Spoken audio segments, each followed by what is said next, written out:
शुरू करते हैं द डबल ड्रामे का एपिसोड नंबर 30। एपिसोड की स्टार्टिंग होती है और हम देखते हैं कि जो राजकुमारी होती है वो जियांगली को लेकर एक जगह पे जाती है और एक गुप्त कमरे की तरफ ले जाती है। कहती है कि आ जाओ, डरो मत, मैं तुम्हें जान से नहीं मारूंगी, क्योंकि वैसे भी तुम्हारे पिता बाहर जियांग तुम्हारा इंतजार कर रहे हैं। तो मैं किसी मंत्री के बेटी के मारने के मामले में क्राइम ड्रामा में तो मैं नहीं फंसना चाहती, तो बस चुपचाप से मेरे साथ चली आओ, मतलब धीरे धीरे। जिसके बाद से जब राजकुमारी आगे आगे निकलती है तो जियांगली उनके पीछे पीछे चली जाती है। वो कहती है कि डरो मत, पैनिक मत हो, बस आराम से आ जाओ। जिसके बाद से हम देखते हैं कि ये जो एक गुप्त कमरे में जाती है, लाल लाल कपड़े लगे होते हैं, मतलब अलग सा दृश्य होता है। और जहाँ जाती है वहाँ पे तो एक कैदी होता है। उस कैदी को देखकर वो अपने सैनिकों से कहती है कि इसके चेहरे से कपड़ा हटाओ और जियांगली को जरा नज़ारा दिखाओ। जब उस कैदी के चेहरे से कपड़ा हटाया जाता है और जियांगली से कहा जाता है कि तुम नज़दीक जाकर देखो, जियांगली नज़दीक से देखती है तो उसकी आंखों में आंसू भर जाते हैं, क्योंकि वो जू झाओ होता है, यानी जियांगली का अपना भाई। ये देखकर राजकुमारी कहती है कि क्यों, कैसा लगा। उसके बाद से जियांगली को पकड़ लिया जाता है, उसके भाई से मिलने भी नहीं दिया जाता। जो उसका भाई झाओ होता है वो कहता है कि मैं इस लड़की को नहीं जानता। राजकुमारी कहती है ओहो, नहीं जानते तो चलो हम एक खेल खेलते हैं। उसके बाद से चाकू निकालती है और झाओ को मारने लगती है, उसको चाकू से घोंप देती है। जियांगली जोर जोर से चिल्ला रही होती है कि मेरे भाई के साथ कुछ मत करो, तुम जो कहोगी मैं वो करूंगी। तो राजकुमारी जो होती है वो कहती है कि ठीक है, अभी तो मैं रुक जाती हूँ, लेकिन अगर तुमने मेरी बात नहीं मानी तो मैं रातों रात इसे इसका खात्मा कर दूंगी। जियांगली कहती है तुम क्या चाहती हो। वो कहती है कि बस वही जो मैं चाहती हूँ, मैं चाहती हूँ कि तुम सेन्यूरोन को छोड़ दो और जाकर वहाँ पे कुछ अलग सा बहाना बनाओ। तो जो जियांगली होती है वो कहती है कि ठीक है, तुम जैसा कहोगी मैं वैसा करूंगी, तुम बस मेरे भाई को छोड़ दो। तो वो कहती है कि तुम्हें क्या लगता है तुम यहाँ से बाहर जाओगी तो साओ हैंग को बता दोगी, मतलब ड्यूक्सू को बता दोगी, और वो यहाँ पर आकर जांच वाच करेगा, तुम्हारे भाई को छुड़ा ले जाएगा। वो कहती है नहीं, मैं ऐसा कुछ नहीं करूँगी, मैं वादा करती हूँ, और तुम मेरे भाई को छोड़ दो, मेरे भाई को तब तक तुम हाथ भी मत लगाना। जो राजकुमारी होती है वो मुस्कुराते हुए बाहर की तरफ जाती है और कहती है कि ये जगह मेरा है, मैं कुछ भी कर सकती हूँ, तो ध्यान से जो मैंने कहा है वैसा ही करना, अगर वैसा नहीं किया तो तुम्हारे भाई के साथ अच्छा नहीं होगा। जिसके बाद से जियांगली अपने भाई के पास जाती है और झाओ झाओ करके मतलब उसे जगा रही होती है, झाओ झो झो सुझो, लेकिन वो होश में नहीं आ रहा होता है और वो उसे पकड़ के बहुत ही ज़्यादा रो रही होती है। तो बारी है सवाल के जवाब का कि जियांगली को राजकुमारी किससे मिलवाने ले जा रही है। तो सही जवाब दिया है पूजा, एकता शर्मा, समीक्षा जायसवाल, सुमन तोमर, गरिमा कश्यप, नंदिता मिश्रा एंड रागिनी। तो इन लोगों ने सही जवाब दिया था, बाकी बहुत और लोगों ने भी दिया होगा, लेकिन अभी तक मैंने यूट्यूब मतलब ऑनलाइन देखा नहीं। जियांगली बाहर अपने पिता के पास आती है और उसके पिता परेशान होते हैं, कहते हैं जियांगली तुम ठीक तो हो ना। तो राजकुमारी आती है और कहती है कि ग्रैंड चांसलर जी माफ कीजिएगा, थोड़ा सा समय लग गया, दरअसल हम कुछ लड़कियों वाली बातें कर रहे थे, इसलिए आपको अंदर नहीं बुलाया। वैसे जियांगली नेक्स्ट टाइम जब मेरे पास आना तो चाय पीने जरूर आना। जियांगली कहती है हाँ बिल्कुल। जिसके बाद से राजकुमारी यहाँ से चली जाती है। तो जो पिताजी होते हैं वो कहते हैं कि बेटा तुम ठीक तो हो ना, राजकुमारी ने तुमसे क्या कहा, तुम कुछ गलत बताओ तो नहीं किया। वो कहती है कि पिताजी ऐसी कोई बात नहीं है, सब कुछ ठीक है। राजकुमारी को जब एहसास हुआ कि उन्होंने मेरे साथ कुछ गलत किया है, मुझे कुछ गलत फहमी हो गई थी, तो राजकुमारी ने मुझसे माफ़ी भी मांगी और सब कुछ ठीक है, कुछ भी ऐसी बात नहीं है, और मुस्कुराती है। जिसकी वजह से गेट वहाँ से बंद होता है। तो जो जियांगली होती है ना वो बहुत ही ज़्यादा सोच में होती है। आगे की सीन में हम देखते हैं कि जियांगली के भाई को बहुत ही ज़्यादा पीटा जा रहा होता है। उसका भाई झाओ जो है वो जोर जोर से चिल्ला रहा होता है कि प्लीज़ मुझे बचा लो, जियांगली मुझे बचा लो, मतलब अपनी बहन का नाम लेकर साओ फैंगफेंग मुझे बचाओ। आगे की सीन में हम देखते हैं कि साओ फैंगफेंग की आँख खुलती है, मतलब जियांगली की, और वो बहुत ज़्यादा डर जाती है। नौकरानी पूछती है क्या हुआ, आप ठीक तो है ना। वो कहती है कि हाँ बस बुरा सपना देखा। जिसके बाद से हम देखते हैं कि वो एक लेटर लीजू के लिए लिखती है और जाके जो ड्यूक्सू का आदमी होता है उनको देती है और कहती है कि ले जाकर ये लेटर सीटू को दे देना, और जब तक वो लेटर ना पड़े तब तक वापस मत आना। तो जो नौकर होता है कहता है कि महारानी क्या ड्यूक्सू को बताने की आवश्यकता है, आप प्रिंसेस के रेजिडेंस में गई थी क्या, वहाँ पे कोई घटना घटी है क्या, मैं ड्यूक्सू को बता दूँ। तो यहाँ पे जो जियांगली होती है वो कहती है नहीं, उन्हें बताने की जरूरत नहीं है, फिलहाल तुम ये लेटर लेकर जाओ और सीटू को दे देना, और जब तक वो पढ़ ना ले तब तक उससे वहाँ से वापस मत आना। जिसके बाद से हम ड्यूक्सू को देखते हैं कि यहाँ पे जो लूजी होता है ना वो आता है और कहता है कि ने हमारे लिए एक खबर भेजी है कि जो जियांगली है ना वो सीटू के लिए एक लेटर लिखी है। ड्यूक्सू कहते हैं कि जियांगली को क्या जरूरत पड़ी सीटू के लिए लेटर लिखने का। तो यहाँ पे जो लूजी होता है वो कहता है कि क्या हमें लेटर में देखना चाहिए उसमें क्या लिखा है। तो ड्यूक्सू कहते हैं नहीं, हम क्या किसी के स्पाई है जो हम हर एक चीज देखते रहेंगे, तो इसकी आवश्यकता नहीं है। जिसके बाद से जो लूजी होता है ना वो बताता है कि महाराज आपको पता है, जो नौकर है ना वो बता रहा था कि जियांगली जब ये लेटर दे रही थी तो उस समय वो बहुत ही ज्यादा उदास लग रही थी जब वो प्रिंसेस के महल से वापस आई थी, तो ऐसा लगता है कि कुछ गड़बड़ है, यानी प्रिंसेस कुछ करना चाहती है। तो ड्यूक्सू कहते हैं कि ठीक है, फिर एक काम करो, कुछ आदमियों को बढ़ा दो और बोलो कि वो राजकुमारी पर ध्यान नजर रखे कि वो कहाँ जाती है, किससे बात करती है, क्या करती है। आगे का सीन हमें कोर्ट का दिखाया जाता है, जहाँ पे हम देखते हैं कि पिता जियांग बहुत ही ज्यादा गुस्से में होते हैं और जो वहाँ पे वकील या जज बैठे होते हैं उनसे बहुत ही ज्यादा गुस्से में बातें कर रहे होते हैं कि मिस्टर सेन्यूरोन ऐसे कैसे कर सकते हैं, अपने पार्टी में उन्होंने मेरी बेटी का फायदा उठाने का कोशिश किया, बहुत ही ज्यादा गुस्सा कर रहे होते हैं। यहाँ पे उनकी बेटी जो होती है जियांगली वो अपना मुंह बनाकर बैठी होती है और वो कहते हैं कि मेरी बेटी को न्याय तो मिलना ही चाहिए। जो जज बैठे होते हैं वो कहते हैं कि मिस्टर जियांग मुझे पता है आपको बहुत ही ज्यादा बुरा लगा है, लेकिन आपको शांति रखनी चाहिए, हम कोर्ट का न्याय ही मतलब हम कोर्ट में न्याय ही करेंगे और फैसला आपके हक में ही होगा, आप चिंता मत कीजिए। जिसके बाद से वो कहते हैं कि मैं बस एक बार जियांगली से क्वेश्चन करना चाहता हूँ और ये जो कागजात है है, जो दस्तावेज है उस पर जियांगली साइन कर दे। जिसके बाद से जियांगली के पास वो दस्तावेज लेकर गया होता है और जियांगली उस दस्तावेज को देखती है जिसपे सैनी लियोन का नाम पड़ती है। वो बहुत ही ज़्यादा डरने लगती है और कांपने लगती है और फिर सोचने लगती है कि यहाँ पे जो राजकुमारी थी उन्होंने उनसे कहा था कि अगर तुम्हें अपने भाई को बचाना है तो जैसा मैं कहती हूँ तुम्हें वैसा ही करना है। तो तुम्हें वहाँ पे ये कहना है कि तुम सैनी लियोन को सेड्यूस कर रही थी और सैनी लियोन ने तुम्हें मना कर दिया था कि वो तुम्हें पसंद नहीं करते। तुमने अपनी फीलिंग्स बताई लेकिन सैनी लियोन ने मना कर दिया, तो तुम एम्बेरस्ड हो गई और एम्बेरस के कारण तुमने सैनी लियोन पे हमला कर दिया। तो यहाँ पे जियांगली जो होती है पूरी तरह से छूट जाती है कि आखिर मुझे क्या करना चाहिए और सोच रही होती है और फिर साइन करने से मना कर देती है। कहती है कि मुझे माफ़ कर दीजिए, मैं सच्चाई बताना चाहती हूँ। जिसके बाद से जो जज होते हैं वो कहते हैं कि बताओ। तो वो बताती है कि दरअसल बात यह है कि मैंने सैनी लियोन को सेड्यूस किया था लेकिन सैनी लियोन ने मुझे रिजेक्ट कर दिया, इसी गुस्से के कारण मैंने उन्हें मारा था। तो यहाँ पे जो जज होते हैं वो कहते हैं कि तुम एक बार फिर सोच लो, तुमने पहले कहा था कि सैनी लियोन ने तुम्हें सेड्यूस करने की कोशिश की और तुमने अपने बचाव में उन्हें मारा। जियांगली कहती है कि नहीं, ये गलत बात है। दरअसल बात यह है कि मैं ही सैनी लियोन को सेड्यूस कर रही थी लेकिन उन्होंने मुझे रिजेक्ट कर दिया, तो मैं गुस्से के कारण उन्हें मार दी। तो यहाँ पे जो जज होते हैं वो कहते हैं कि तुम्हारी बातों को अब सच्चाई मानी जाएगी और सैनी लियोन को गिल्टी नहीं माना जाएगा बल्कि तुम्हें गिल्टी माना जाएगा और तुम्हें सजा दी जाएगी। वो कहती है कि हाँ, मुझे सजा मंजूर है। जज पूछता है कि आखिर ये सब किसके कारण कर रही हो, तुम सच्चाई बता दो। तो वो कहती है कि ऐसी कोई भी बात नहीं है, मैं इतने दिनों से ये सब सोच रही हूँ, मुझे बहुत ही ज़्यादा गिल्टी फील हो रहा है सैनी लियोन के लिए, इसीलिए मैं सैनी लियोन का नाम क्लियर करना चाहती हूँ। उसके पिता कहते हैं कि बताओ, क्या तुम्हें कोई धमका रहा है? अगर तुम सच्चाई बता दो तो मैं तुम्हारे साथ खड़ा हूँ, तुम्हें चिंता करने की कोई भी जरूरत नहीं है बेटी, तुम सच्चाई बताओ। जियांगली कहती है नहीं पिताजी, मैंने जो कुछ भी कहा वही सच्चाई है और मैं कुछ भी झूठ नहीं बोल रही हूँ। जिसके बाद से जज अपना फैसला सुनाता है और सैनिकों को बुलाता है और कहता है कि जियांगली को जेल में लेकर जाओ। वहाँ से सैनिक जियांगली को जेल में लेकर जाते हैं और हम देखते हैं पिता जियांग जो होता है वो बहुत ही ज़्यादा चिंतित हो जाता है अपनी बेटी को लेकर कि आखिर ये सब क्या हो रहा है, जियांग परिवार का नाम तो पूरी तरीके से खराब हो रहा है। हम दुक्सू को देखते हैं जो कि किसी चिंता में बैठे ही होते हैं। तभी यहाँ पे लूची आता है और बताता है कि महामहिम गजब हो गया, जो राजकुमारी जियांगली थी, मतलब जो जियांगली है ना, वो वहाँ पर जाके कोर्ट में जाकर उन्होंने अपना फैसला बदल दिया और उन्होंने कहा कि उन्होंने ही सैनी लियोन को सेड्यूस करने की कोशिश की और गुस्से में आकर उन्होंने सैनी लियोन को मारा। यहाँ पे जो ड्यूक्स होते हैं वो चिंतित हो जाते हैं कि आखिर वो सब ये सब क्यों कर रहे हैं। आगे हम देखते हैं कि कुछ सैनिक जियांगली को लेकर जा रहे होते हैं और दूसरी तरफ से सैनी लियोन को लेकर आया जा रहा होता है। सैनी लियोन अपने सैनिकों से कहते हैं कि मैं जियांगली से कुछ समय के लिए अकेले में बात करना चाहता हूँ। जिसके बाद से ये दोनों बात करते हैं और जियांगली कहती है वैसे तुम्हारे पीछे वाले तो बहुत तगड़े हैं, वो तुम्हें छुड़ाने के लिए कुछ भी कर सकते हैं। तो यहाँ पे ये कहते हैं कि तुमने मुझे छोड़ा क्यों, आखिर तुमने ऐसा क्यों किया। तो जियांगली कहती है क्या तुम्हें नहीं पता, वो मेरे भाई को गिरफ्तार की हुई है, इतने समय से वो मेरे भाई को टॉर्चर कर रही है और उन्होंने मेरे भाई के बदले में तुम्हें छोड़ने को कहा। वो कहती है क्या कह रही हो तुम, क्या तुम्हारा भाई अभी भी जिंदा है। जियांगली कहती है कि प्रिटेंड मत करो अच्छा बनने की, मुझे पता है तुम उसके साथ सोते हो, उसके साथ हर समय रहते हो, उसके इतने करीब हो, क्या वो तुम्हें नहीं बताएगी कि उसने मेरे भाई को गिरफ्तार किया था और कैद करके रखा था। वो तुम्हें सब कुछ बताती है और तुम यहाँ प्रिटेंड करने की कोशिश कर रहे हो, ज़्यादा अच्छा बनने की कोशिश मत करो। सैनी लियोन कहते हैं कि जियांगली मैंने जो कुछ भी किया उसमें मेरी कोई भी गलती नहीं है, मैंने सिर्फ वो सब धमकावे में आकर किया, मैंने अपने बहन को अपने माँ की जान बचाने के लिए किया था। वो कहती है कि हाँ तो फिर ये सब मैंने अपने बाप और अपने भाई को बचाने के लिए किया है, सब हिसाब बराबर हो गया, अब जा सकते हो यहाँ से, मुझे तुम्हारी शक्ल भी नहीं देखनी है, मुझे तो तुमसे घिन आती है, तुम चाहते तो मुझे चुन सकते थे लेकिन तुमने मुझे नहीं बल्कि उस वार्निंग राजकुमारी को चुना, इसीलिए तुम यहाँ से जा सकते हो, मुझे तुम्हारा शक्ल भी नहीं देखना। और वहाँ से चली जाती है। जब यहाँ से सैनी लियोन जा रहे होते हैं तो दूसरी तरफ से हम देखते हैं ड्यूक्सू आ रहे होते हैं। आगे हम ड्यूक्सू को देखते हैं जो कि वहाँ से आते हैं और इधर से सैनी लियोन जा रहे होते हैं। दोनों एक दूसरे के आमने सामने पड़ते हैं लेकिन दोनों एक दूसरे से कुछ भी नहीं कहते हैं और एक दूसरे से आंखों ही आंखों में मतलब तीखी नजरों में बातें करते हुए निकल जाते हैं। आगे की सीन में हम देखते हैं कि जो ड्यूक्सू होते हैं वो पहुंचते हैं जियांगली के पास और उससे कहते हैं कि और बताओ आगे तुम्हें क्या करना है, यही करना था। जियांगली कहती है कि हाँ माफ करना, मैंने कुछ गड़बड़ी कर दी लेकिन मेरे पास तुम्हारे लिए एक काम है। ड्यूक्सू कहते हैं कि हाँ बताओ तुम मुझसे काम क्यों करवाना चाहती हो। वो कहते हैं क्योंकि इस काम के लिए मैं किसी और पे भरोसा नहीं करना चाहती और मैं किसी और पे भरोसा कर भी नहीं सकती, तो मैं चाहती हूँ कि आप जाएं एल्डेस प्रिंसेस के रेजिडेंस में और वहाँ से मेरे भाई को रिसीव करें। वो कहते हैं क्या तुम्हारा भाई अभी भी जिंदा है। वो कहती है कि हाँ वो अभी भी जिंदा है लेकिन वो बहुत बुरी तरीके से घायल है, उसे बहुत ही ज़्यादा मारा गया है। तो यहाँ पे ड्यूक्सू कहते हैं क्या तुम्हें डर नहीं लगता। वो कहती है कि हाँ मुझे डर तो लगता है लेकिन मुझे पता है तुम मेरे साथ हो, तो तुम एल्डेस प्रिंसेस के रेजिडेंस में चले जाओ, मेरे भाई को वहाँ से पिकअप करो और मैंने GIO वे के यानी कि C2 को चिट्ठी लिखी है, वो जल्दी से उसे चिट्ठी मिल जाएगी, वो जरूर वापस आएगी, मतलब वो मेरा कहा मान लेगी तो सब कुछ ठीक हो जाएगा, तो तुम जाओ मेरे भाई को पहले रिसीव करो। तो ड्यूक्सू कहते हैं कि ठीक है मैं वो काम तो कर दूंगा, लेकिन उसके बाद से वो कहते हैं कि आगे क्या। वो कहते हैं कि आगे सब कुछ ठीक हो जाएगा, बस तुम चिंता मत करो। तो ड्यूक्सू कहते हैं तुम्हारा क्या। वो कहते हैं कि मैं भी यहाँ से आसानी से छूट जाऊंगी, बस तुम मेरा ये काम कर दो। और ड्यूक्सू वहाँ से निकल जाते हैं। ड्यूक्सू पहुँचते हैं राजकुमारी महल के बाहर, तो वहाँ पे खड़े होते हैं तो राजकुमारी कहती है ओहो मुझे पता नहीं था कि आप यहाँ पे पर्सनली आएंगे उसे लेने के लिए। वो कहता है कि हाँ, तो फिर वो कहाँ है। वो कहती है कि उसे मैंने आपके रेजिडेंस में भिजवा दिया है। और हम देखते हैं कि उसके भाई को, मतलब जियांगली के भाई को बहुत बुरी हालात में ड्यूक सू के रेजिडेंस में फेंक दिया गया होता है, जहाँ पे उसे कुछ सैनिक वैनिक उठाते हैं।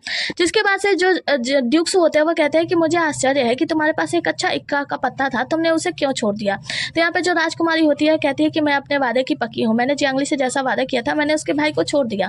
और उसे मारने में इतनी खुशी नहीं मिलती जितना खुशी मुझे तब मिलेगा जब जियांगली का भाई लंगड़ा होकर उसके सामने चलेगा, तो वो कितनी दुखी होगी ना, उसे देखकर मुझे ज़्यादा खुशी मिलेगी। तो यहाँ पे जो ड्यूक सू होते हैं वो कहते हैं कि ओहो, मुझे माफ़ करना, दरअसल बात यह है ना कि शायद तुम्हें इस बात के लिए निराश होना पड़ेगा। तो वो कहती है क्या मतलब है इसका। तो ड्यूक सू कहते हैं कि उसे अपना भाई जिंदा मिल गया, बस वही काफ़ी है, इसके आगे का तुम छोड़ ही दो। वैसे तो वो इसी बात से खुश है कि उसका भाई जीवित है। और आगे की सीन में हम देखते हैं कि जो राजकुमारी होती है उसका मुंह बन जाता है। आगे हम ड्यूक सू को देखते हैं जो कि अपने कमरे में बैठे होते हैं और एक हेयरपिन रहता है उनके सामने, और वो याद कर रहे होते हैं जब अपने पत्नी का क्रियाक्रम कर रहे थे उस वक्त भी ड्यूक सू ने उन्हें देखा था। और आज जब वो जेल से वापस आ रहे थे तभी उन्होंने उसे ड्यूक सू ने देखा था और वो उसी नज़रों से घूर रहे थे उसे। ये सारी बातें याद करके जो सन यूरोन होते हैं ना वो बहुत ही ज़्यादा सैड हो रहे होते हैं, गुस्सा हो रहे होते हैं। जिसके बाद हम देखते हैं इसकी बहन यहाँ पे आती है और कहती है कि भाई मैं आपके लिए डिनर लेकर आई हूँ, माँ ने भेजा है तो आप खा लो। भाई कहता है कि ठीक है, और अपने कमरे की चाबी देते हुए कहता है मेरे कमरे की सफाई करा दो और मैं अब वहाँ पे रहना चाहता हूँ। तो उसकी बहन कहती है ये तो बहुत अच्छी बात है, आप मूव ऑन कर रहे हैं। वो कहता है कि हाँ, अब मैं मूव ऑन करना चाहता हूँ, और वो हेयरपिन अपने हाथों में उठा लेता है। जिसके बाद से उसकी बहन जो होती है वो कहती है कि भाई आप क्या चाहते हो, मैं आपके लिए क्या करूँ। वो कहता है कि कुछ नहीं, बस मेरे कमरे की सफाई करवा दो, इतना काफी है। आगे हम राजकुमारी को देखते हैं जो कि बैठ के फ्रूट्स खा रही होती है और सामने सन यूरोन जो होते हैं घुटनों के बल बैठे होते हैं। वो उन्हें भी फ्रूट्स खिलाते हैं और कहते हैं कि सन यूरोन जेल में रहते हुए तुम काफी पतले हो गए हो। वो कहता है कि आप भी पतली हो गई हो मेरी राजकुमारी। जिसके बाद से राजकुमारी कहती है कि अब बताओ तुम क्या चाहते हो। वो कहता है कि मैं जेल में जब से रहा हूँ तब से मेरी अकल आ गई है, मुझे समझ में आ गया है कि कौन मेरा अपना है और कौन पराया है। मैं समझ चुका हूँ कि मेरा साथ सिर्फ आप देने वाली हैं और आपके अलावा कोई भी मेरा साथ नहीं देगा, इसीलिए मैं आपसे एक प्लान डिस्कस करने के लिए आया हूँ। राजकुमारी कहती है कि बताओ तुम क्या कहना चाहते हो। वो कहता है कि देखो जियांगली अभी तो जेल में है लेकिन जल्दी वो जेल से बाहर आ जाएगी, वो ज़्यादा समय तक जेल में नहीं रहने वाली है, क्योंकि उसके पिता जियांग और ड्यूक सू वो दोनों लोग मिलकर उसे जेल में रहने नहीं देंगे अपने फैमिली की रेपुटेशन के लिए, और ड्यूक सू से प्यार करते हैं इस वजह से उसे जल्दी जेल से बाहर निकाल लेंगे। तो हमें एक प्लान करना होगा। राजकुमारी कहती है कि तुम्हारे मन में क्या प्लान है। वो कहता है कि मैं जाके महाराज से बात करूंगा, उनसे निवेदन करूंगा कि वो मेरी साथी जियांगली के साथ तय कर दें, जिसके बाद से वो जियांग रेजिडेंस से बाहर आ जाएगी और वो जो हमारे निवास में आ जाएगी, मतलब सन यूरोन के निवास में आ जाएगी, जिसके बाद से हम उसका कुछ भी बिगाड़ सकते हैं। राजकुमारी कहती है तुम पागल हो गए हो क्या, अगर तुम मुझसे शादी कर लोगे तो फिर मेरा क्या होगा, मैं तुमसे कैसे शादी कर पाऊंगी। वो कहता है कि तुम एक नोबल महिला हो, तुम राजकुमारी हो और तुम जब चाहो तब मुझसे शादी कर सकती हो, लेकिन जब तुम मुझसे शादी करोगी तो क्योंकि तुम एक राजकुमारी हो, उससे पदवी में बहुत ही ज़्यादा बड़ी हो, तो तुम उसे अपनी नौकरानी बना के रख सकती हो। वो तुम्हारे पैरों की मालिश करेगी, पैर धो धोकर तुम्हारा पिएगी। क्या तुम ऐसा नहीं चाहती कि वो तुम्हारे पैरों की मालिश करे। राजकुमारी कहती है कि मैं तो ऐसा चाहती हूँ लेकिन क्या ये पॉसिबल है। वो कहता है कि हाँ राजकुमारी, मैं तुम्हें यकीन दिलाता हूँ कि मैं उसे नौकरानी की तरह रखूंगा और वो तुम्हारी नौकरानी बनकर रहेगी। राजकुमारी कहती है कि तो फिर हमारा क्या प्लान है। वो उसे एक हेयरपिन दिखाता है, कहता है कि मेरी राजकुमारी, मेरी डार्लिंग, मैं ये हेयरपिन तुम्हारे लिए लाया हूँ और लाओ मैं तुम्हारे बालों में लगा दूँ। राजकुमारी दौड़ के उनके पास जाती है तो वो उनके बालों में हेयरपिन लगा देता है, जिसके बाद से राजकुमारी कहती है ये पहला तोहफा है जो तुमने मुझे दिया और मुझे बहुत पसंद आया। यहाँ पे सन यूरोन ने मक्खन लगाते हुए कहता है कि मेरी डार्लिंग, मैं आपसे बहुत ज़्यादा प्यार करता हूँ, मैं जानता हूँ आपके अलावा मेरा दुनिया में कोई मेरा साथ देने वाला नहीं है। जिसकी वजह से सन यूरोन जो राजकुमारी होती है वो कहती हैं कि वैसे तुम ये शादी की बात तो कर रहे हो लेकिन जियांग फैमिली नहीं मानेगी, अगर जियांग फैमिली नहीं मानी तो महाराज भी इस शादी के लिए फोर्स नहीं करेंगे। तो जो सन यूरोन होता है वो कहता है कि मैं पहले से जानता हूँ, इसीलिए मैं आपसे प्लान डिस्कस करने के लिए आया था कि हम मिलकर लेडी कॉन्सर्ट से बात करें इस शादी के बारे में। लेडी कॉन्सर्ट इस शादी के लिए जरूर मान जाएंगी जब वो जानेंगे कि जियांगली को भी मतलब बुरा भला किया जाएगा उसके साथ, तो लेडी कॉन्सर्ट मांग जाएंगी, तो हमें उनसे बात करनी चाहिए। चलो अभी हम लोग एंजॉय करते हैं ये रात को। जो राजकुमारी होती है वो उसके बातों में आ जाती है, कहती है कि ठीक है मैं तुम्हारी बात मानने के लिए तैयार हूँ और चलो हम मिलकर जियांगली को बर्बाद करेंगे और अभी हम इस रात को एंजॉय करते हैं। आगे ड्यूक सू के निवास का सीन देखते हैं जहाँ पे हम देखते हैं जुझाओ लेटा होता है और वो भी बेहोश होता है। यहाँ पे ड्यूक सू जो होता है वो मांझी से पूछते हैं कि डॉक्टर ने क्या बताया है उसके बारे में। वो कहता है कि वो अभी भी बहुत बुरी गंभीर तरीके से घायल है और उसके लेग्स ऐसे हो गया जो पैरालाइज हो गया, वो कभी भी चल नहीं पाएगा। यहाँ पे वेंजी बताता है। ड्यूक सू कहता है और जियांग फैमिली का क्या, वो जियांगली को बचाने के लिए क्या कर रहे हैं। तो वो जो वेंजी होता है वो बताता है कि जियांगली को बचाने के लिए वो लोग अपनी पूरी कोशिश कर रहे हैं और ये कहता है हमारी तरफ से क्या बन सकता है। वो कहता है कि हम जिस आदमी को ढूंढने के लिए गए हैं वो अभी तक मिला नहीं है, तो अभी कोई बात नहीं बन सकती। यहाँ पे ड्यूक सू परेशान हो रहे होते हैं कि जियांगली को कैसे बाहर निकाला जाए और जियांग परिवार भी जियांगली को बाहर निकालने के बारे में ही बातें कर रही होती है। जिसके बाद से हम देखते हैं कि जो ड्यूक सू होते हैं वो कहते हैं कि ठीक है फिर मेरी गाड़ी निकालो। इसी में हम देखते हैं कि कॉन्सर्ट ली के पास पहुंचती हैं राजकुमारी। राजकुमारी से के पहुंचने पर कॉन्सर्ट ली कहती है कि वैसे आप यहाँ पे पहली बार आई हैं, बताइए आप क्या चाहती हैं, जरूर कोई काम ही होगा। तो जो राजकुमारी होती है वो कहती है कि हाँ, मैं आपसे कुछ काम के लिए ही आई हूँ। मैं अच्छे से जानती हूँ कि आपकी बहन को बहुत कुछ सहना पड़ा और आप यहाँ पे रह के पूजा पाठ करती हैं, लेकिन मैं आपसे कुछ काम के लिए आई हूँ। मैं चाहती हूँ कि आप महाराज से बात करें कि जियांगली और सैन यूरोन की शादी वो मैरिज और फिक्स करवा दें। तो यहाँ पे जो कॉन्सर्ट ली होती है वो कहती है कि ऐसा कैसे हो सकता है और मैं ऐसा क्यों करूँ। वो कहती है क्योंकि देखिए, जियांगली जब तक जियांग परिवार में रहेगी हम लोग उसे हाथ नहीं लगा सकते हैं, लेकिन क्योंकि सैन यूरोन मेरा आदमी है, तो जब वो सैन यूरोन के घर पत्नी बन के जाएगी तो हम उसे पूरी तरीके से अपने कब्जे में कर लेंगे और प्रताड़ित करेंगे। कॉन्सर्ट ली कहती है लेकिन मैं तुम्हारी बात क्यों मानूंगी, क्या तुम मुझे अपने साथ मोहरे की तरह इस्तेमाल करना चाहती हो। तो यहाँ पे जो राजकुमारी होती है वो कहती है कि ओहो, मैं आपको मोहरे की तरह इस्तेमाल क्यों करूंगी। मैं आपको सच्चाई बता दूं कि मुझे तो अच्छे से पता है कि जो डिवाइनर है उसका आपकी बहन के साथ क्या रिश्ता था और आपके परिवार के साथ क्या कुछ घटना घटी, ये सारा कुछ मुझे पता है। आपने एक नौकरानी को भेजा था पीछे पीछे जांच करने के लिए वो डिवाइनर के पास कि जब सारा काम खत्म हो जाए और डिवाइनर का भेद जैसे ही खुलने वाला हो तो उसे जान से मार दिया जाए। और ये अच्छी बात है ना कि वो नौकरानी मेरे हाथ लग गई और मैंने उससे कुछ पैसे वैसे खिलाए और सच्चाई उगलवाई तो उसने सारा सच्चाई उगल दिया। तो आप सोच लीजिए, अगर आपकी ये सच्चाई महाराज और सबके सामने आती है तो आपका और आपके परिवार का क्या होगा। तो फिर आपको मेरी बात तो माननी होगी और मेरी बात मानने के अलावा आपके पास कोई दूसरा रास्ता नहीं है। कॉन्सर्ट ली, आप वहाँ पे खड़े खड़े क्या कर रही हैं, आइए ना हमारे साथ बैठिए और हम दोनों मिलकर चाय पीते हैं। आगे के सीन में हम देखते हैं कि जो ड्यूक्स होते हैं वो महाराज यानी एम्पायर के पास पहुंचते हैं और कहते हैं कि क्या आप जियांगली वाले केस को देख रहे हैं। महाराज कहते हैं ये छोटा मोटा केस, मतलब मैं ये छोटा मोटा केस क्यों ही देखूं। तो वो कहते हैं कि महाराज क्या आपको ऐसा मोहरा अब नहीं चाहिए। वो कहते हैं कि मैं डेड मोहरे को यानी मरे हुए मोहरे को लेकर क्या करूंगा। तो यहाँ पे महाराज जो होते हैं वो कहते हैं कि वैसे ड्यूक्स मुझे लगता है कि आपका मोहरा अब मरने ही वाला है, खत्म होने वाला है। तभी यहाँ पे एक नौकर आता और बताता है कि कॉन्सर्ट ली आपको बुला रही है मिलने के लिए, जिसकी वजह से महाराज कहते हैं चलिए अब मेरा समय हो गया, मैं जाता हूँ आराम करने के लिए और आप अपने मोहरे को बचाने की कोशिश कीजिए। मुझे ऐसा लगता है कि शायद उसकी मृत्यु होने ही वाली है। जिसकी वजह से महाराज वहाँ से चले जाते हैं और ड्यूक्स बाहर निकलते हैं। तो जो वेंजी होता है वो बताता है कि सैन यूरोन जो है वो महल की तरफ आया है। तो यहाँ पे ड्यूक्स कहते हैं कि ठीक है, फिर जो भी खबर मिले मुझे जल्दी से बता। कॉन्सर्ट ली जो होती है वो एम्पायर से मिलती है और कहती है कि आज मौसम बहुत ही ज़्यादा अच्छा ना, काफ़ी समय हो गया कि हम दोनों साथ में नहीं घूमे। महाराज कहते हैं कि हाँ, काफ़ी समय हो गया, मैं काफ़ी बिजी था कामों में, इसलिए मैं आपसे मिल नहीं पाया। जिसकी वजह से महारानी कहती है कि वैसे आप जियांगली के मैटर को संभाल लेना, वो मेरी नेफ्यू है। तो वो कहते हैं कि हाँ, मैं अच्छे से जानता हूँ और मैं अच्छे से ध्यान रखूंगा। जिसके वजह से कॉन्सर्ट ली जो होती है वो कहती है कि वैसे वो मेरी बहन की बेटी है, भले ही वो मुझे कुछ मानती हो या ना मानती हो, लेकिन मैं तो मानती हूँ कि मैं उसकी मौसी हूँ और वो मेरी नेफ्यू है। तो मैं आपसे एक बात कहना चाहती हूँ, दरअसल मिस्टर सैन यूरोन के साथ जो मिसअंडरस्टैंडिंग हुई थी ना, तो मैं चाहती हूँ वो मिसअंडरस्टैंडिंग खत्म हो जाए और जियांगली को आज़ाद कर दिया जाए। तो मैंने सैन यूरोन को यहाँ पे बुलाया है और मैंने कुछ सोचा है, तो आप सैन यूरोन से बात कर लीजिए। तो यहाँ पे महाराज कहते हैं हाँ बिल्कुल, क्यों नहीं। जिसके वजह से सैन यूरोन वहाँ पे आते हैं और प्रणाम करते हैं। तो मैडम ली जो होती है ना कॉन्सर्ट ली, वो कहती हैं कि सैन यूरोन मैं आपसे चाहती हूँ कि आप बताएं जियांगली के साथ आपका मिसअंडरस्टैंडिंग क्या हुआ। तो यहाँ पे सैन यूरोन बताते हैं कि मुझे माफ़ कर दीजिएगा, ये औरत का रेपुटेशन का सवाल है ना, मतलब उन्होंने मुझे प्रपोज किया था लेकिन मैंने मना कर दिया, तो शायद वो हर्ट हो गई, इसकी वजह से उन्होंने मेरे ऊपर हमला कर दिया और उस वक्त शायद वो होश में नहीं थी। तो मैं इस बात के लिए महाराज से अनुरोध करूंगा कि महाराज कृपया आप उन्हें माफ़ कर दीजिए और उन्हें जेल से आज़ाद कर दीजिए। जिसके बाद से जो मैडम ली होती है ना लेडी कॉन्सर्ट, वो कहती हैं कि अच्छा मौका है, वैसे सैन यूरोन बहुत ही ज़्यादा अच्छे और सभ्य व्यक्ति हैं, तो मैं चाहती हूँ जियांगली की शादी आप इनसे करवा दे। तो महाराज का मुँह ही बन जाता है कि मतलब ये सब क्या करने वाली है।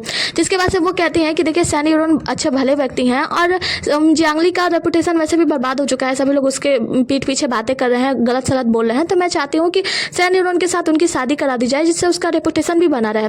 सैन यूरोन भी अच्छा बनते हुए कहते हैं कि अगर ये एक लड़की के रेपुटेशन का सवाल है और मेरे शादी करने से उनका रेपुटेशन बच जाता है तो मैं जियांगली से शादी करने के लिए तैयार हूँ। जिसके बाद से महाराज वहाँ पे खड़े एक आदमी को आदेश देते हैं कि ठीक है जाओ, फिर जियांगली को जेल से आज़ाद कर दो। सैन यूरोन कहते हैं कि महाराज रुकिए, मैं चाहता हूँ कि मैं जेल में जाऊँ और मैं स्वयं जियांगली को वहाँ से लेकर बाहर आऊँ। जिसकी वजह से महाराज कहते हैं कि क्यों नहीं, ठीक है, आदेश दे देते हैं। आगे का सीन में हम देखते हैं कि ड्यूक्स बाहर गाड़ी में खड़े होते हैं, वहाँ पे वेंजी आके बताता है कि क्या कुछ हो रहा है। वो बताता है कि दरअसल सैन यूरोन का जो है अरेंज मैरिज करवाया जा रहा है जियांगली से और जियांगली को छुड़ाने के लिए सैन यूरोन जेल में गया है। तो यहाँ पे ड्यूक्स कहते हैं कि डायरेक्ट यहाँ से जेल में ले चलो, जहाँ पे हम जेल का सीन देखते हैं और जियांगली जो होती है वो जेल में बैठी होती है। कुछ सैनिक आते हैं और कहते हैं कि सेकंड लेडी जियांगली अब आपको चलना चाहिए और दो सैनिक उसके पीछे पीछे निकल जाते हैं। जियांगली जब बाहर आती है, उसे बाहर लेकर आया जाता है, तो हम देखते हैं कि आगे में सैन यूरोन होते हैं और उन सैनिकों से देखते हैं, कहते हैं कि अब तुम लोग जा सकते हो। तो लोग कहते हैं जी मिस्टर सैन, और वो लोग चले जाते हैं। जिसके बाद से जो सैन यूरोन होते हैं वो जियांगली के सामने आते हैं, तो जियांगली वहाँ से जाने लगती है। तो जियांगली से कहते हैं कि जियांगली विल यू मैरी मी, क्या तुम मुझसे शादी करोगी। तो जियांगली कहती है कि नहीं, क्या तुम पागल हो गए हो क्या। तो वो कहता है कि नहीं, मैं पागल नहीं हो गया हूँ, मैं तुमसे शादी करना चाहता हूँ, सच में मैं तुमसे बहुत प्यार करता हूँ, तुम भी मुझसे प्यार करती हो, इसलिए मैं चाहता हूँ कि मैं तुमसे शादी कर लूँ। जियांगली कहती है कि एक बार तुमने मुझसे शादी किया, एक बार तुमने मुझे मार दिया, आप सेकंड टाइम फिर मुझसे शादी करना चाहते हो ताकि तुम मुझे दोबारा मार सको, है ना। तो सैन यूरोन कहते हैं कि नहीं, अगर मैं ऐसा कहूँ कि मैं इस बार तुम्हें बचाना चाहता हूँ, तुम्हें सबसे प्रोटेक्ट करना चाहता दो तो क्या तुम मेरा विश्वास करोगी? वो कहती है कि मैं पागल नहीं हूँ जो मैं तुम्हारा विश्वास कर लूँ, और कहती है मैं तुम्हारा शकल भी नहीं देखना चाहता हूँ, और हाँ मुझे लीली मत बुलाया करो, और वहाँ से चली जाती है बाहर। सैन निरोन पीछे पीछे आते हैं, कहते हैं कि जियांगली देखो ये सब मैंने प्लान किया है, लेकिन मैं तुमसे शादी करना चाहता हूँ, तुम्हें प्रोटेक्ट करना चाहता हूँ, तो क्या तुम मुझसे शादी नहीं कर सकती? मैं तुमसे प्यार करता हूँ बहुत ज़्यादा। और जियांगली वहाँ से आगे बढ़ने लगती है। जब जेल के बाहर आती है जियांगली, तो सैन निरोन कहते हैं कि तो क्या तुम अपने चियांग परिवार में वापस जाने वाली हो जहाँ तुम्हारा रेपुटेशन बर्बाद हो चुका है? जियांगली सामने देखती है ड्यूक्सू को, और ड्यूक्सू बड़े ही ध्यान से वहाँ पे खड़े होते, कुछ भी बोल नहीं रहे होते। जियांगली उनकी तरफ देखती है तो कहती है कि नहीं, कोई है जो मेरा इंतजार कर रहा है, और वहाँ से तुरंत चली जाती है दौड़ते हुए ड्यूक्सू के पास। आगे की सीन में हम देखते हैं गाड़ी में ड्यूक्सू और जियांगली होते हैं, जहाँ पे जियांगली का हाथ ड्यूक्सू बहुत जोर से पकड़े होते हैं। जियांगली कहती है मेरा हाथ छोड़ो, मेरा हाथ बहुत दर्द कर रहा है, मैं मूव भी नहीं कर पा रही हूँ। ड्यूक्सू हाथ छोड़ते हैं और फिर दूसरे तरीके से उसका हाथ पकड़ लेते हैं, दोनों मुस्कुरा रहे होते हैं मन ही मन। गाड़ी में ड्यूक्सू और जियांगली बातें करते हैं, जहाँ पे जियांगली कहती है कि आपको पता है मेरी शादी की बात चल रही है सैन निरोन से। तो ड्यूक्सू कहते हैं कि हाँ, इन सब में कॉन्सर्ट ली है, कॉन्सर्ट ली इन सब में साथ दे रही है वार्निंग का। वो कहते हैं लेकिन वार्निंग का साथ क्यों दे रही है? वो तो अच्छे से जानती हैं कि जो वार्निंग है वो बहुत ही ज्यादा खतरनाक है, राजकुमारी है। तो यहाँ पे ड्यूक्सू कहते हैं कि मैंने किसी स्पाई को लगाया है कॉन्सर्ट ली के महल में, वो जल्दी ही खबर आ जाएगा, और जब तक खबर ना आ जाए तब तक तुम धीरा रखो, और तुम चलो सबसे पहले ड्यूक निवास में, तुम अपने यंगर भाई या छोटे भाई से मिल लो, उसके बाद से तुम रेजिडेंस में अपना मतलब जियांग रेजिडेंस में चले जाना है। आगे का सीन में हम देखते हैं जियांगली अपने भाई जहाँ से मिलती है उसे पकड़ के बहुत ही ज्यादा रोती है, उसका भाई भी बहुत ही ज्यादा रोता है। जियांगली कहती है भाई तुम ठीक तो हो ना? वो कहता है कि मुझे तो लगा था कि तुम मर गई हो, तुम्हारे मरने की खबर मैंने सुनी, मुझे बहुत बुरा लगा, तुम ठीक तो हो ना? और पिताजी वो तो ठीक है ना? तो वो कहती है कि हाँ पिता भी ठीक है, वो भी अच्छा कर रहे हैं। वहाँ पे उसका भाई बहुत सारे सवाल पूछने लगता है कि बताओ ना क्या हुआ तुम्हारे साथ, तुम कैसी हो, क्या हो, वगैरह वगैरह। जियांगली कहती है कि देखो मैं तुम्हें सब कुछ बताऊंगी, बस तुम जल्दी जल्दी ठीक हो जाओ, उसके बाद से मैं सारी बातें बता दूंगी। बस अभी के लिए इतना जान लो कि मैं जू फेंगफाई नहीं हूँ, बल्कि अभी मेरी नई पहचान है, और वो है जियांगली की, जो कि जियांग परिवार की बेटी है, जियांग परिवार की सेकंड बेटी है। जिसके बाद से हम देखते हैं कि जियांगली अपने भाई से पूछती है कि तुम बताओ तुम्हारे साथ ऐसा कैसे हुआ? तो उसका भाई बताता है कि उस दिन जब लेटर आया हमारे पास कि तुमने चीट किया है, तो पिताजी को बहुत ही ज़्यादा चिंता हुई, और मैं तुम्हें देखने के लिए जब घर से निकला तो रास्ते में मुझे कुछ लोगों ने घेर लिया। वहाँ पे मैंने उन सभी लोगों को धूल चटाने की कोशिश की, लेकिन बीच में उन लोगों ने ही मुझे धूल चटा दिया और मुझे पकड़ लिया। जब मेरी आंख खुली तो मैंने खुद को पाया राजकुमारी के रेजिडेंस में, वहाँ पे कैद था। मुझे लगा था कि शायद मैं कभी वहाँ से बाहर नहीं आ पाऊंगा और वहीं पे मर जाऊंगा, और मुझे तुम लोगों की कोई भी खबर नहीं मिलेगी। लेकिन आज मैं वहाँ से बाहर हुआ और मैं बहुत ही ज़्यादा खुश हूँ तुम्हें पाकर। तुम हो मेरे पिता है, मैं हूँ, हम तीनों हैं, और ऐसा लगता है कि जैसे कि मैं स्वर्ग में आ गया हूँ। जियांगली कहती है कि ठीक है, अब तुम यहाँ पे अपने आप को ठीक करने की कोशिश करो, और मैं यहाँ से जा रही हूँ, मेरे पीछे बहुत सारे काम है, मुझे वो सारे काम कंप्लीट करने हैं। तो मैं जियांग परिवार में जा रही हूँ, और तुम्हें जब कोई भी ज़रूरत हो तो तुम जियांग परिवार में आ जाना, और जियांगली के नाम से ही मुझे बुलाना। जिसके बाद से जियांगली वहाँ से चली जाती है। उसका भाई कहता है कि हाँ मैं बिल्कुल अपना ख्याल रखूंगा। पिता जियांग को देखते हैं जो कि चिंतित अपने कमरे में बैठे होते हैं। तभी यहाँ पे जियांगली आती है और बताती है कि पिताजी मैं वापस आ गई। पिता जियांग कहते हैं कि हाँ मैंने देख लिया, वैसे मैं तुम्हें लेने के लिए जेल में गया था ताकि मैं तुम्हें वापस ला सकूँ, लेकिन तुम वहाँ पे नहीं मिली। जिसकी वजह से जियांगली कहती है कि हाँ पिताजी, दरअसल बात यह है कि वहाँ पे ड्यूक्सू आ गए थे मुझे लेने के लिए, और वो ड्यूक निवास में लेकर गए कुछ सवाल पूछने के लिए। तो यहाँ पे पिताजी कहते हैं कि ड्यूक्सू से इन मामलों का क्या लेना देना, वो तुम्हें क्यों लेकर गए थे? तो वो कहते हैं क्योंकि इसमें राजकुमारी वार्निंग भी शामिल है, तो हम मुझसे कुछ सवाल कर रहे थे। पिताजी कहते हैं कि मुझे पता है कि तुम ड्यूक्सू पर बहुत ही ज़्यादा विश्वास करती हो, लेकिन बेटा अगर तुम्हें कोई भी काम हो, कोई भी ऐसी बात हो तो तुम मुझसे बता सकती हो। अगर आसमान भी फटता हो ना तो मैं तुम्हारी मदद करूंगा, क्योंकि मैं तुम्हारा पिता हूँ और मैं तुम्हारा कभी भी साथ नहीं छोड़ूंगा। तो तुम्हें हर बात मुझसे मतलब एक बार बोलना चाहिए, एक बार बताना चाहिए कि राजकुमारी वार्निंग ने तुम्हारे साथ ऐसा क्या किया, क्या कहा जो तुमने अपनी बात को पलटने पर तुम राजी हो गए। वो कहती है कि पिताजी ऐसा कुछ भी नहीं है, अब सारे मामले से उलट चुके हैं और मैं यहाँ पे आ गई हूँ। और फिर बताती है कि पिताजी आपको पता चला कि मेरी शादी और सैन निरोन की शादी कराई जा रही है। तो पिताजी कहते हैं कि ये सब कब हुआ? तो वो कहती है कि जेल में जब सैन निरोन मुझसे छुड़ाने के लिए आए थे तो उन्होंने मुझसे बताया कि वो मेरी और सैन निरोन की शादी करा रहे हैं महाराज, और इसमें कॉन्सर्ट ली भी शामिल है। तो यहाँ पे ड्यूक जो उनके पिता होते हैं वो कहते हैं कि कॉन्सर्ट ली, लेकिन वो उसमें क्यों शामिल हो रही है? वो कहती हैं कि पिताजी ऐसा लगता है कि वो लोग मिलकर कुछ प्लानिंग तो कर ही रहे हैं, और राजकुमारी वार्निंग भी मिली हुई है। तो देखिए मैंने पहले कहा है कि मैं सैन निरोन को पसंद करती हूँ और मैंने उन्हें अप्रोच किया था, तो अगर महाराज मुझसे पूछे शादी के लिए और मैं मना कर दूँ तो सभी को मेरी बातों पर शक हो जाएगा और वो लोग मुझे बुरा भला कहेंगे। तो हमें कुछ नया प्लान करना होगा। तो माँ कैसा है, माँ कैसी है? तो पिताजी यहाँ कहते हैं कि वो अभी ठीक ठाक है, लेकिन उसके हालात ठीक नहीं है। तो वो कहती है कि ठीक है, तो फिर आप एक टाइम फिक्स कीजिए जहाँ पे हम माँ के साथ कॉन्सर्ट ली से मिलने जाएंगे। पिताजी यहाँ कहते हैं क्या ये सही होगा? तो वो कहते हैं कि हाँ पिताजी आप मुझ पर विश्वास रखिए, सब कुछ ठीक हो जाएगा। जिसकी वजह से पिताजी यहाँ कहते हैं कि मैं किसी भी हालात में तुम्हारे साथ हूँ।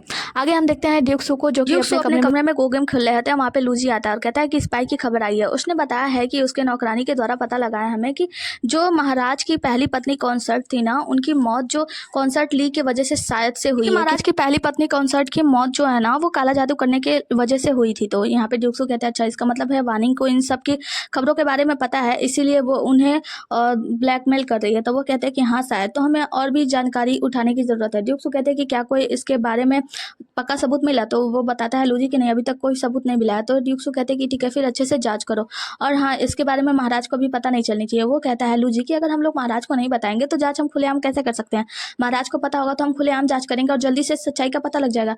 ड्यूक्सू कहता है मैंने जितना कहा है उतना करो। उसके बाद से लूजी जो होता है वो कहता है धीरे से कि अगर हम जाँच इतनी धीरे धीरे करेंगे ना तब तक तो पता चलेगा जियांगली की शादी भी हो जाएगी, उसके बच्चे भी हो जाएंगे। तो यहाँ पे ड्यूक्सू को गुस्सा आता है, उसकी तरफ घूर के देखते हैं और कहते हैं जितना कहा है उतना करो जाके। उसके बाद से लूजी वहाँ से चला जाता है। तो ड्यूक्सू जो होते हैं वो वांजी से कहते हैं कि जाओ ये सारी खबर जो है ना जियांगली के पास पहुंचा दो, और फिर अपना गो गेम खेलने लगते हैं। इसी के साथ ये एपिसोड यहीं पे खत्म होता है। मिलते हैं अगले एपिसोड में, तब तक के लिए बने रहिए हमारे साथ। Tata bye bye, take care.